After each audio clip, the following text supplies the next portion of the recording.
गांव के बाहर बना वो छोटा सा घर कभी हंसी से भरा रहता था। आंगन में तुलसी का पौधा, दीवार पर भगवान की तस्वीर और भीतर एक मां की दुनिया, शांति देवी। उनका सब कुछ उनका बेटा था, राहुल। राहुल पढ़ाई में होशियार था।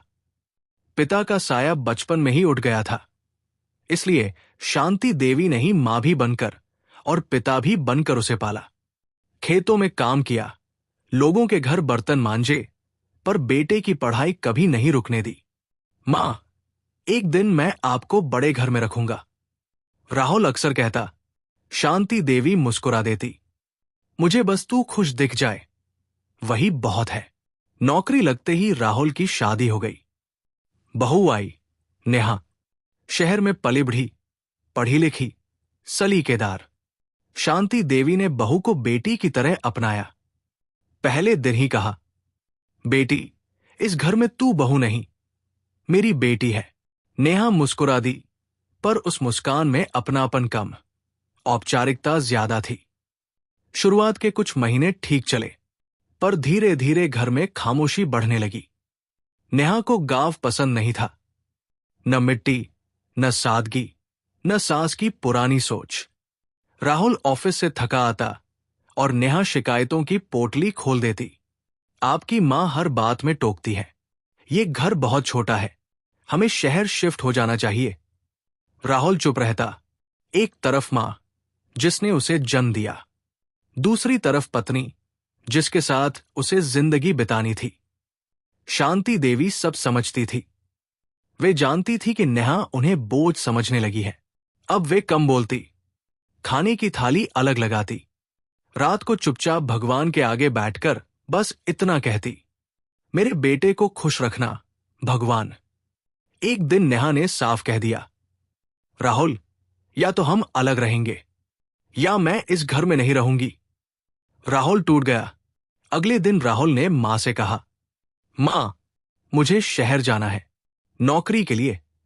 शांति देवी समझ गई। शांति देवी का शरीर भी जवाब देने लगा। पड़ोस वाले पूछते, बेटा नहीं आता? वे मुस्कुरा देती, शहर में बहुत काम है। असल में महीनों से राहुल ने फोन भी कम कर दिया था। एक रात शांति देवी को तेज बुखार हुआ। पास में कोई नहीं था। सुबह पड़ोसी दरवाजा तोड़कर अंदर गए। शांति देवी भगवान की तस्वीर के सामने शांत पड़ी थी। हाथ में एक पुरानी डायरी थी। राहुल जब मां के अंतिम संस्कार के लिए आया तो वो डायरी उसके हाथ लगी। डायरी में लिखा था, अगर मेरा बेटा ये पढ़े तो उसे पता चले कि मैंने कभी शिकायत नहीं की। अगर मेरा होना उसके सुख में रुकावट था। चुप थी तो उसकी आंखें भी नम थी, पर देर हो चुकी थी। घर फिर वही था, पर अब उसमें मां नहीं थी। राहुल समझ चुका था, कुछ रिश्ते अगर समय पर समझ लिए जाए तो जिंदगी भर का पछतावा नहीं बनते। शांति देवी की चिता की आग ठंडी हो चुकी थी, लेकिन राहुल के भीतर कुछ ऐसा जल रहा था जो अब कभी शांत नहीं होने वाला था। मां का कमरा आज पहली बार खुला था। वही पुराना पलंग, दीवार पर टंगी भगवान की तस्वीर और कोने में रखा वो छोटा सा संदूक। राहुल चुपचाप संदूक खोलता है। अंदर कुछ खास नहीं था।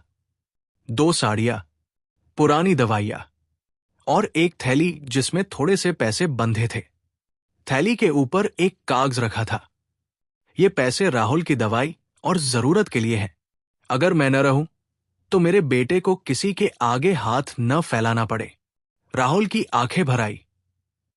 नेहा दरवाजे पर खड़ी थी। पहली बार उसे एहसास हुआ, ये घर मां का नहीं, मां खुद घर थी। अंतिम क्रिया के बाद पड़ोसी एक एक करके जाने लगे। एक बूढ़ी काकी रुक गई और बोली, बेटा, तेरी मां रोज कहती थी, मेरा बेटा बहुत अच्छा है, बस फंस गया है। राहुल का सिर झुक गया। रात को राहुल ने डायरी का आखिरी पन्ना पढ़ा। आज बहुत कमजोरी है, मन करता है राहुल को बुला लूं, लेकिन कहीं उसकी जिंदगी में बोझ न बन जाऊं। मां का फर्ज है बेटे की खुशी में चुप हो जाना। उस पन्ने पर कुछ बूंदें गिरी थी, शायद आंसू या शायद दर्द। उस रात नेहा सो नहीं पाई। उसे मां की हर खामोश सेवा याद आने लगी। बिना बोले खाना बनाना, चुपचाप पीछे हट जाना और कभी शिकायत न करना। नेहा ने धीमी आवाज में कहा, राहुल, अगर मैं जरा समझदार होती। राहुल ने कुछ नहीं कहा। कभी कभी चुप्पी ही सबसे बड़ा जवाब होती है। कुछ दिनों बाद राहुल और नेहा शहर लौट आए।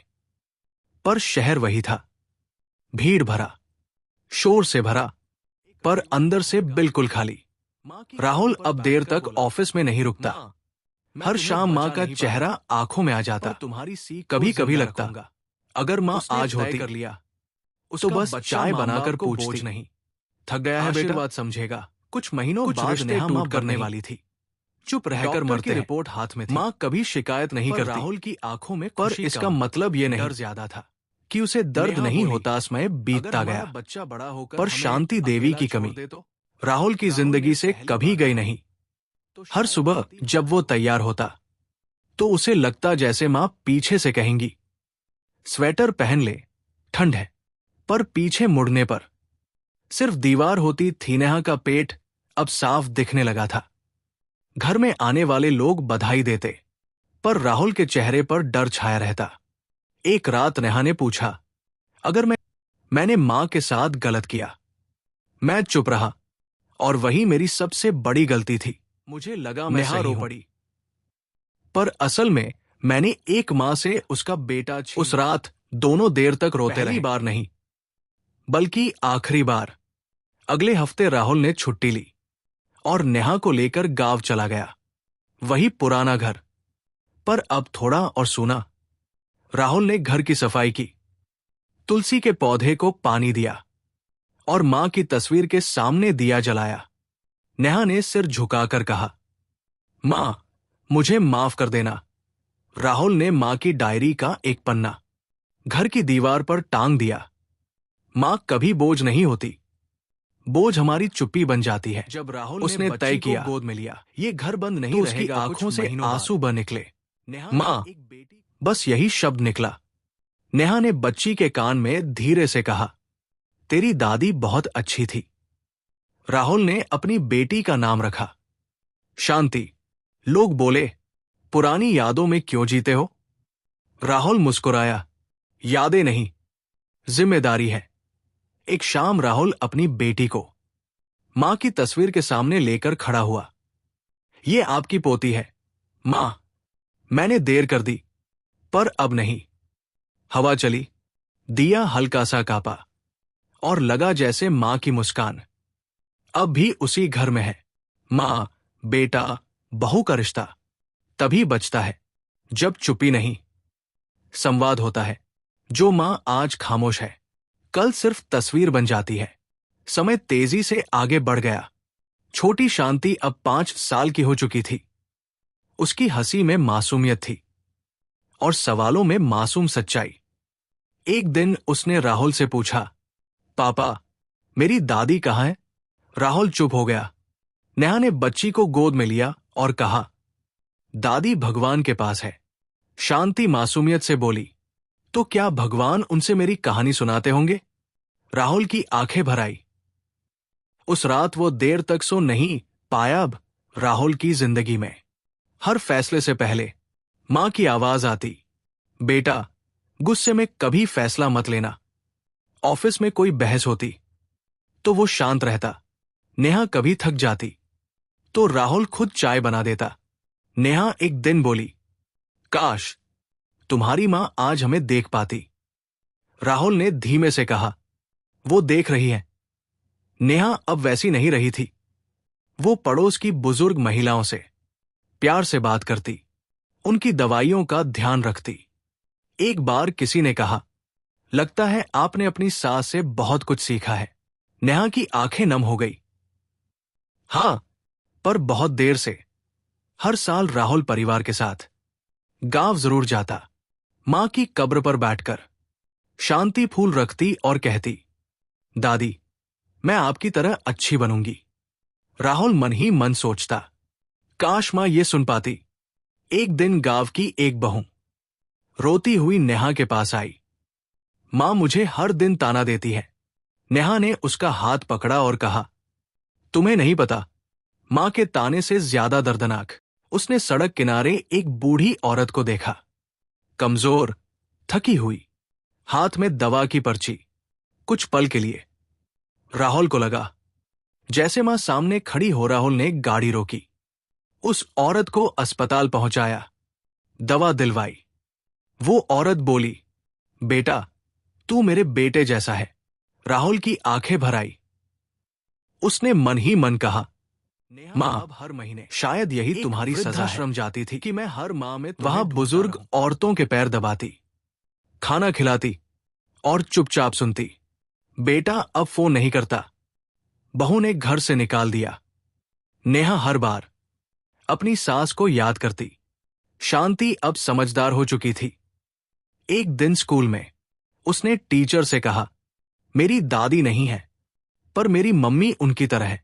नेहा ने यह सुना तो बहुत देर तक रोती रही। एक शाम तीनों मां की तस्वीर के सामने बैठे थे। दिया जल रहा था, हवा धीमी थी।